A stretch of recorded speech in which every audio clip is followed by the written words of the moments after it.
Assalamualaikum warahmatullahi wabarakatuh. Perkenalkan, nama saya Cynthia Anastasia dari kelas B Prodi S1 Farmasi.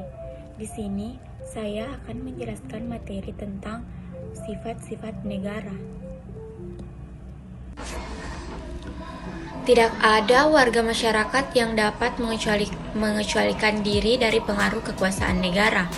Maka dari itu, peraturan dibuat oleh negara pada prinsipnya berlaku bagi seluruh warga di wilayah negara itu tanpa kecuali.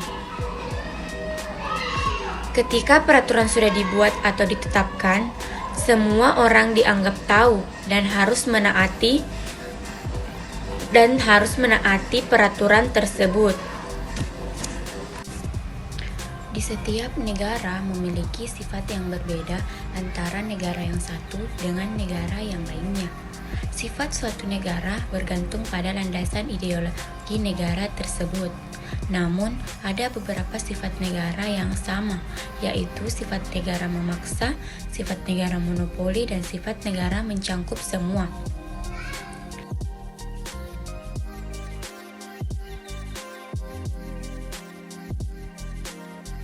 Yang pertama yaitu sifat negara memaksa.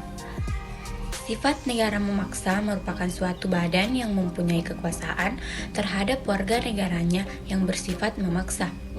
Hal ini bertujuan agar masyarakat berada dalam negara tersebut menaati semua peraturan yang berlaku sehingga tercapai keamanan dan ketertiban. Adapun sarana pemaksaannya yaitu pihak-pihak yang memiliki kekuatan hukum seperti kepolisian. Salah satu contoh sifat negara bersifat memaksa adalah tentang kewajiban setiap warga negara untuk membayar pajak.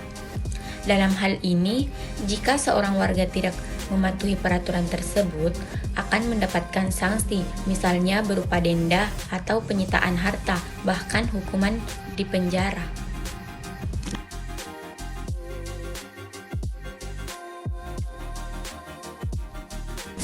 Yang kedua yaitu sifat negara, sifat monopoli, berasal dari kata mono yang artinya satu dan poli yang artinya penguasa. Sifat monopoli dikaitkan dengan negara adalah suatu hak tunggal yang dilakukan oleh negara untuk berbuat atau menguasai sesuatu untuk kepentingan dan tujuan bersama. Negara mempunyai monopoli dalam menetapkan tujuan bersama dalam kehidupan bermasyarakat.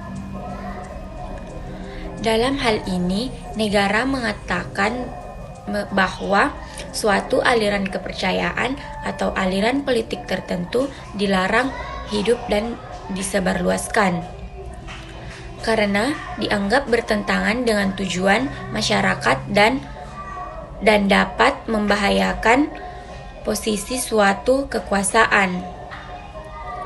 Misalnya, pemerintah merencanakan Indonesia Sehat 2010, itu berarti warga negara Indonesia harus berpartisipasi agar tercapai.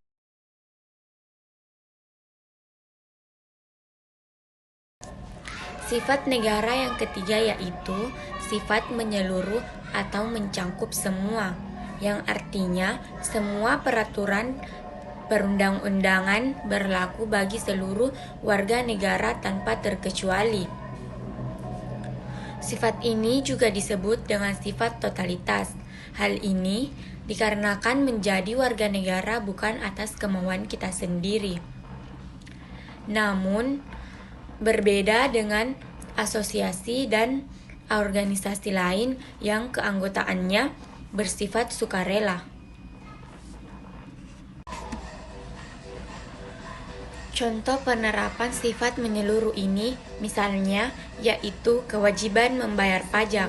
Maka semua warga negara wajib untuk membayar pajak bagi rakyat biasa maupun pejabat tanpa adanya perbedaan dan diskriminasi antara satu orang dan orang lainnya. Sekian video dari saya. Wassalamualaikum warahmatullahi wabarakatuh.